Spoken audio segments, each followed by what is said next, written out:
എല്ലാവർക്കും exam winner Malayalam ടെസ്റ്റിലേക്ക് സ്വാഗതം. It's me Jobin. അപ്പോഴാ നമ്മുടെ മലയാളം പരീക്ഷയിൽ നിരന്തരമായിട്ട് ചോദ്യങ്ങൾ വരുന്ന ഒരു ഭാഗമാണ്, ചോദ്യഭാഗമാണ് ഉപന്യാസം തയ്യാറാക്കാം എന്നത് അല്ലേ. ഉപന്യാസം തയ്യാറാക്കാം, ആസ്വാദനക്കുറിപ്പ് തയ്യാറാക്കാം, കഥാപാത്ര നിരൂപണം തയ്യാറാക്കാം, പത്രവാർത്ത, കത്ത് അല്ലേ, ഇതെന്താണ് എഡിറ്റോറിയൽ, ഇങ്ങനെയുള്ള ചോദ്യങ്ങൾ എപ്പോഴും നമുക്ക് മലയാളം പരീക്ഷയിൽ കാണാവുന്നതാണ്. അപ്പോൾ ഈ ഒരു കുറഞ്ഞ സമയം കൊണ്ട് നമ്മൾ മിനിറ്റുകൾ കൊണ്ട് ഉപന്യാസം, മനോഹരമായ ഉപന്യാസം എങ്ങനെ തയ്യാറാക്കാം, അതിൻ്റെ തലങ്ങൾ, ഘട്ടങ്ങൾ എന്തൊക്കെയാണ് നമുക്ക് പഠിക്കാൻ പോവുകയാണ് മക്കളെ. ഇപ്പോൾ ഉപന്യാസം വെച്ചാൽ എന്താണ്?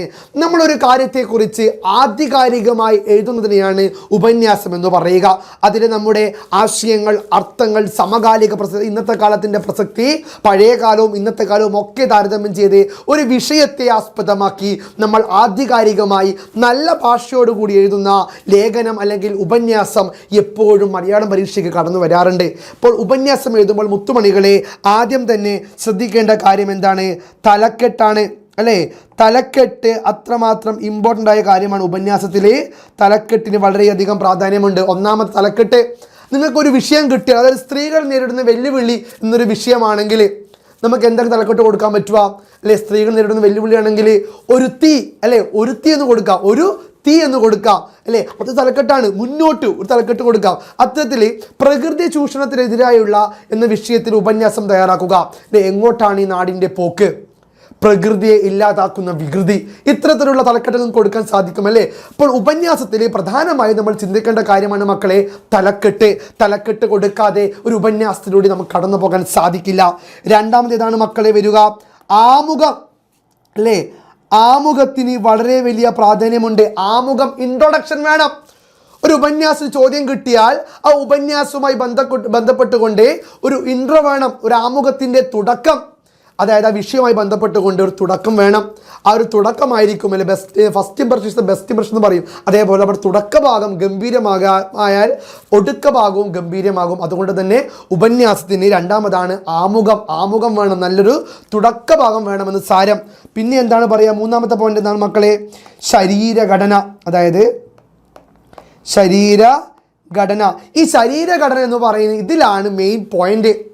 ഈ മെയിൻ പോയിന്റ് നമ്മുടെ ഉപന്യാസത്തിൻ്റെ വിഷയവുമായി ബന്ധപ്പെട്ടുകൊണ്ട് ഇതിൽ ചോദിക്കാൻ സാധ്യതയുള്ള കാര്യങ്ങൾ ഉൾക്കൊള്ളിച്ചുകൊണ്ട് ഇതിൻ്റെ ആശയം, അർത്ഥം, സമകാലിക പ്രസക്തി, സന്ദേശം, ഇഷ്ടപ്പെട്ട ആൾക്കാരുടെ വരികളെല്ലാം ഉൾച്ചേർത്തുകൊണ്ടുള്ള ഈ ഉപന്യാസത്തിൻ്റെ ജീവനുള്ള ഭാഗമാണ് ശരീരഘടന എന്ന് പറയുന്നത്. ബോഡി പാർട്ടാണല്ലേ. ഇപ്പോൾ ഏതൊക്കെ ശരീരഘടന നമുക്ക് ഉൾപ്പെടുത്താൻ പറ്റും?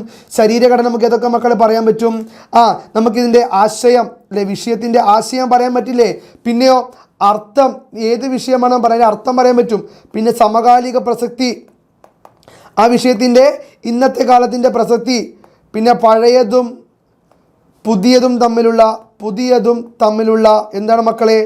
തമ്മിലുള്ള താരതമ്യം, പഴയതും പുതിയതും തമ്മിലുള്ള താരതമ്യം എന്ന് പറയുന്നു. പഴയ കാലവും പുതിയ കാലവും തമ്മിലുള്ള താരതമ്യം ഇതിൽ പ്രകടമാണ്. പിന്നെ എന്താണ് പറയുക?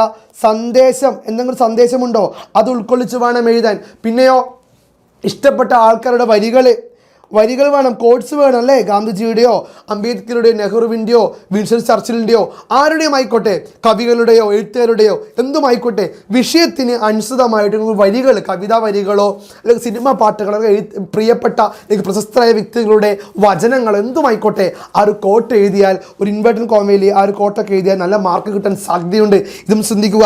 പിന്നെ എന്താണ്? നിങ്ങളുടേതായ അഭിപ്രായം അല്ലേ, നിങ്ങളുടേതായ അഭിപ്രായം കൂടി എഴുതി വെക്കണം. കാരണം നിങ്ങൾക്ക് ആ ടോപ്പിക്കുമായി ബന്ധപ്പെട്ട്, ആ വിഷയവുമായി ബന്ധപ്പെട്ട് നിങ്ങൾക്ക് എന്താണോ പറയാനുള്ളത് ആ കാര്യവും നിങ്ങൾ ഉപന്യാസം സെറ്റായി വെക്കണം കേട്ടോ. ഏതിൽ? നമ്മുടെ ശരീരഘടനയിൽ. പിന്നെന്താണ്? ഇവിടെയാണ് നമ്മുടെ ഉപന്യാസത്തിൻ്റെ യഥാർത്ഥമായ മർമ്മമായ ഭാഗം. പിന്നെന്താണ് മക്കളെ? പാരഗ്രാഫ് അല്ലേ. പാരഗ്രാഫ് എന്ന് പറഞ്ഞാൽ എന്താണ് മക്കളെ? ഗണ്ണിക തിരിച്ചെഴുതണം. പാരഗ്രാഫായിട്ടാണ് എഴുതുന്നത്. ഇപ്പോൾ ഒരു ഉപന്യാസം ഇങ്ങനെയാണെങ്കിൽ ഇവിടെ നിങ്ങൾ എഴുതുമ്പോൾ ഗണ്ണിക തിരിച്ച് എഴുതാൻ സാധിക്കണം. ഒരു പുറത്തിൽ കവ്യത എന്ന് പറഞ്ഞാൽ മിനിമം 3-4 ഗണ്ണിക വന്നിരിക്കണം. അപ്പോൾ ഗണ്ണിക തിരിക്കുമ്പോഴാണ് ഓരോ ശരികൾ നിങ്ങൾക്ക് വീഴുക. ടീച്ചർ ഒരു ഗണ്ണിക വായിച്ച് ശരിയിട്ടു, രണ്ടാമത്തെ ഗണ്ണിക ശരിയിട്ടു. അപ്പോൾ ശരികൾ കൂടുതൽ വാങ്ങാൻ പറ്റിയ ഭാഗമാണ് ഗണ്ണിക തിരിച്ചെഴുതുക. പാരഗ്രാഫ് എഴുതിയാൽ ഉപന്യാസത്തിന് കാണാൻ നല്ല ഭംഗിയും ഉണ്ടാകും, മാർക്കും കിട്ടും, ഒരു ആകർഷണവും ഉണ്ടാകും. അത് ശ്രദ്ധിക്കുക. പിന്നെയുള്ളതാണ് അവസാനത്തേതാണ് എന്ത്? ഉപസംഹാരം അല്ലേ. കൺക്ലൂഷൻ എന്ന് പറയും. ഉപസംഹാരം എന്ന് പറഞ്ഞാൽ ബാഹുബലിയുടെ കൺക്ലൂഷൻ അല്ലേ, കൺക്ലൂഷനാണ്. ഉപസംഹാരം എന്ന് പറഞ്ഞാൽ അവസാനിപ്പിക്കലാണ്. നിങ്ങൾ ഉപന്യാസത്തിന് നല്ലൊരു അവസാനം കൊടുക്കണം, നല്ലൊരു വരികളൊക്കെ ചേർത്തുകൊണ്ട് ഉപന്യാസത്തെ കുറച്ചും കൂടി മികച്ചതാക്കി ആൾക്കാരുടെ മുമ്പിൽ അവതരിപ്പിക്കാൻ പാകത്തിൽ നല്ലൊരു അവസാനം കൊടുത്തുകൊണ്ട് നല്ല വരികളൊക്കെ കൂട്ടിച്ചേർത്ത്, എഴുത്തുകാരുടെ കവികളൊക്കെ വരികൾ കൂട്ടിച്ചേർത്ത് നല്ലൊരു അവസാനം കൂടി, നിങ്ങളുടെ അഭിപ്രായം കൂടി കൂടിച്ചേർത്തുകൊണ്ട് നല്ലൊരു അവസാനം കൂടി കൊടുത്താൽ മക്കളെ ഉപന്യാസത്തിന് നല്ലൊരു ഉപസംഹാരം കൊടുത്താൽ ഉപന്യാസം അടിപൊളിയെ നിങ്ങൾക്ക് തയ്യാറാക്കാം. ഇപ്പോൾ ഉപന്യാസം എങ്ങനെയാണ് തയ്യാറാക്കേണ്ടത്? ആദ്യം എന്തുവാണ്? തലക്കെട്ട് കൊടുക്കണം, ആമുഖം എഴുതണം, ശരീരഘടന, അതിൻ്റെ ആശയം, അർത്ഥം, സമകാലിക പ്രസക്തി, പഴയതും പുതിയതും തമ്മിലുള്ള താരതമ്യം, സന്ദേശം, വരികൾ, അഭിപ്രായം എന്നിവയൊക്കെ എഴുതാൻ മറക്കരുതേ. പിന്നെ പാരഗ്രാഫ് ആക്കി തിരിച്ചിരിക്കുക, അത് ഇമ്പോർട്ടൻ്റ് കാര്യമാണ്. പിന്നെ ഉപസംഹാരം അവസാനിക്കുമ്പോൾ നിങ്ങൾക്ക് ഇഷ്ടമുള്ള കാര്യങ്ങളൊക്കെ എഴുതിക്കൊണ്ട് ഒരു നിഗമനവും നിങ്ങളുടെ അഭിപ്രായം എഴുതിക്കൊണ്ട് മനോഹരമായ ഭാഷയിൽ നിങ്ങൾ എന്ത് വേണം? ഉപസംഹാരം കൊടുത്ത് ഉപന്യാസം അവസാനിപ്പിക്കാം. ഈ കാര്യങ്ങളൊക്കെ ശ്രദ്ധിച്ച എൻ്റെ മക്കൾക്ക് ഉസാർക്ക് മുന്തിരിങ്ങ, ഉസാർക്ക് നാരങ്ങ, നല്ലൊരു ഉപന്യാസം എഴുതാൻ സാധിക്കും, നല്ല മാർക്കും വാങ്ങാൻ സാധിക്കും. It's me Jobin from examiner. By.